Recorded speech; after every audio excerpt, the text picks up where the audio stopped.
মানুষের সৌন্দর্যবোধ ও সাংসারিক প্রয়োজন মেটাতে এককালে বাংলার ঘরে ঘরে গড়ে উঠেছিল কুটির শিল্প। প্রাচীনকাল থেকেই আমাদের দেশে কুটির শিল্পের মধ্যে মৃৎশিল্প ঐতিহ্য ও গৌরবের বিষয়। কৃষ্ণনগরে মাটির পুতুল, বাঁকুড়ার পোড়ামাটির কাজ ইতিহাস প্রসিদ্ধ। টেরাকোটার মাটির শিল্প আমাদের গর্ব।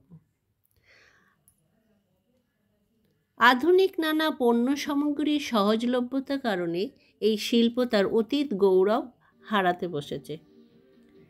বিদেশি দ্রব্যের আমদানির ফলে দেশীয় শিল্পগুলি কোণঠাসা হয়ে যায় অথবা প্রতিযোগিতার মুখে পড়ে লুপ্ত হয়ে যায়। দেশের এই সকল কুটির শিল্প লুপ্ত হওয়ার জন্য দেশের অর্থনৈতিক সমস্যাও ধীরে ধীরে বেড়ে চলছে। প্লাস্টিক ও সিলভারের পণ্যের বিপণনের কাছে আমাদের মৃৎশিল্প হার মেনেছে। আমাদের উচিত বিদেশি ফাইবার ও প্লাস্টিকের জিনিস বর্জন করা।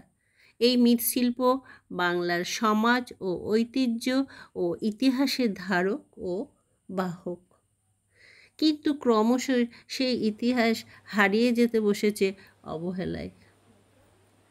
বিষয়টা চিন্তার, আপনারাও একটু ভেবে দেখবেন। ধন্যবাদ।